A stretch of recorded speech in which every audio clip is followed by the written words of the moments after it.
Ce matin, je lis dans Luc chapitre 13 à partir du verset 22 à 25, où il est écrit: Jésus, Jésus traversait les villes et les villages, et il enseignait en faisant route vers Jérusalem.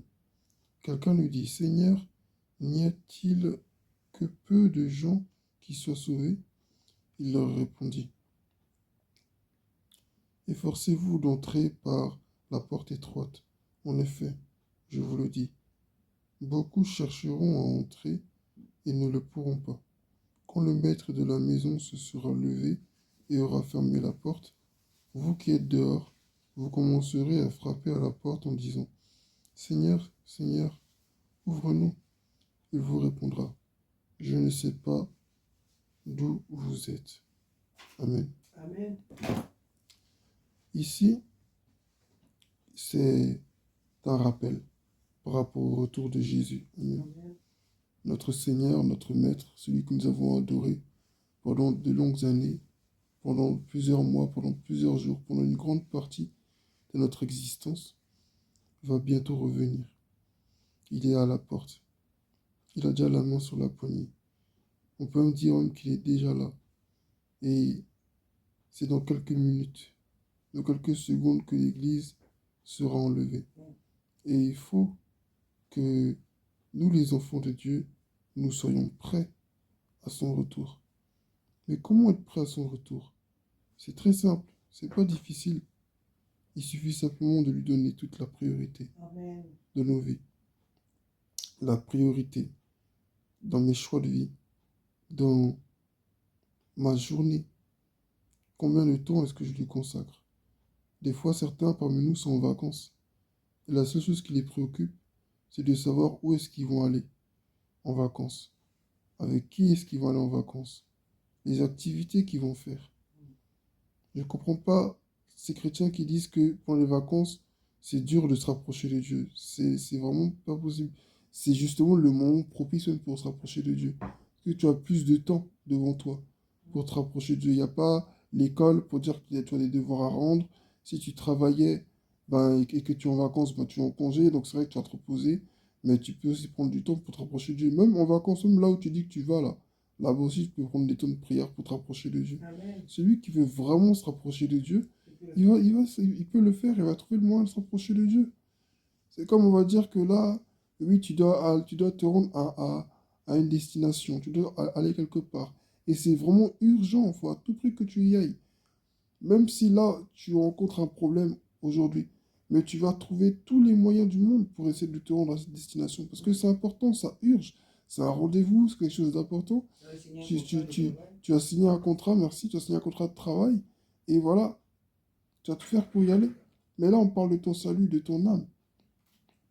Et nous sommes incapables des fois de prendre des temps pour vraiment aller devant Dieu, pour dire: Seigneur, vraiment, me voici. Seigneur, me voici. Seigneur, me voici. Non. Il faut que nous soyons de ceux-là qui, qui, qui mettent Dieu en priorité. Amen. C'est une question de priorité.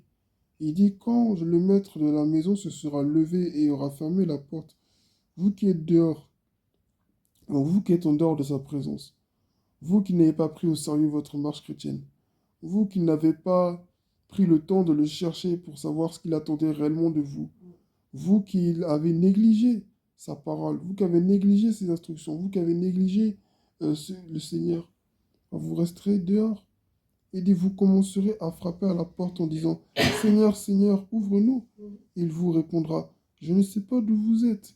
Pourquoi? Parce que dans le temps de la grâce qui vous était impartie, dans le temps qu'il avait donné à chacun de nous, de vous, euh, pour prier, pour le chercher, vous ne l'avez pas fait. Beaucoup de chrétiens aujourd'hui sont devenus des touristes, des simples touristes dans la maison de Dieu, comme dans leur vie de tous les jours. Ils vont au travail, ils viennent, ils gagnent de l'argent, ils mettent de côté, ils épargnent, ils font des projets. Dieu n'est pas contre le fait que l'on vive, Dieu n'est pas contre le fait qu'on se fasse plaisir, Dieu n'est pas contre le fait qu'on aille en vacances, Dieu n'est pas contre le fait qu'on s'achète de beaux vêtements, qu'on mange de la bonne nourriture, Dieu n'est pas contre le fait qu'on ait des projets. Mais lorsque dans tout ça, il ne se trouve nulle part, il n'a aucune place, parce que nous, on veut faire nos choses, parce que nous, on a autre chose qui est plus important, alors ne nous étonnons pas. Amen. Donc Jésus revient, c'est une réalité. Et il faut que nous soyons prêts. Et pour être prêts à son retour, il faut que nous revenions dans sa présence. Et vous savez, revenir dans sa présence, c'est pas forcément dire je vais jeûner ou je vais prier toute la nuit, hein. Mais c'est lui dire Seigneur, à partir d'aujourd'hui, je commence à prendre des temps de prière pour me rapprocher de toi. Ça peut être au travail pendant ta pause. Au lieu de manger pendant une heure ou 2 heures, tu peux manger pendant, on va dire, 20 petites minutes. Et même pendant que tu manges, tu peux avoir des écouteurs dans tes oreilles. Tu écoutes de la musique chrétienne, tu écoutes un message. Tu fais tout pour te rapprocher de Dieu. Même pendant que tu vas au travail, tu as la musique chrétienne dans tes oreilles. Dans ton cœur, tu pries. Moi, je l'ai expérimenté dans les transports et je vais finir par là. Dieu, tu peux le prier à n'importe quel endroit. Il y a des gens, vraiment, le travail, c'est un truc qui vous prend beaucoup de temps. Et c'est très dur de venir à la maison encore pour dire je prends un temps de prière, ou le matin, ou à tel. Donc, le temps, il faut l'arracher, en fait. Le temps, il faut l'arracher. Le temps, il faut l'arracher. Il y a des chrétiens, ils sont partagés entre la musique du monde et puis la musique chrétienne. Non, au bout d'un moment, il faut choisir. Écoute des choses qui te rapprochent de Dieu. Il ne s'agit pas de n'écouter que ça. Non, tu peux écouter le journal, tu peux te cultiver, tu peux t'instruire, tu peux découvrir des choses. Mais Dieu doit être la priorité. Il dit cherchez d'abord le royaume des cieux et sa justice, et tout le reste vous sera donné par-dessus. Donc, que le Seigneur nous bénisse. Recherchons-le pendant qu'il est prêt. Recherchons-le pendant qu'il se laisse trouver. C'est le moment propice pour rechercher Dieu. Parce qu'un jour, la trompette sonnera. Et quand la trompette sonnera, ce sera trop tard.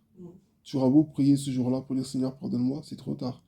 C'est fini, c'est fini. Même des fois, même sur le lit de mort. Beaucoup de gens pensent que quand ils seront sur un lit de mort, c'est là ils vont se repentir et puis ça y est. Mais la vie, c'est pas un jeu. Amen. C'est pas un jeu. Quand la mort vient te chercher, là, c'est trop tard. Donc c'est maintenant qu'il faut vraiment se repentir, se rapprocher de Dieu. On ne te demande pas de devenir un archibishop. On te demande juste de te rapprocher de Dieu, prendre des temps avec lui. Amen. Inclus-le partout. Pendant que tu marches, que tu vas au travail, parle dans ton cœur au Seigneur au lieu d'envoyer des messages sur les réseaux sociaux à n'importe qui, n'importe comment. Prends du temps pour le Seigneur. Même les réseaux sociaux, tu peux t'en servir pour te rapprocher de Dieu. Tape des messages chrétiens, tu vas écouter. Amen. Que le nom du Seigneur soit béni. Rapproche-nous de Dieu parce qu'il revient. Amen.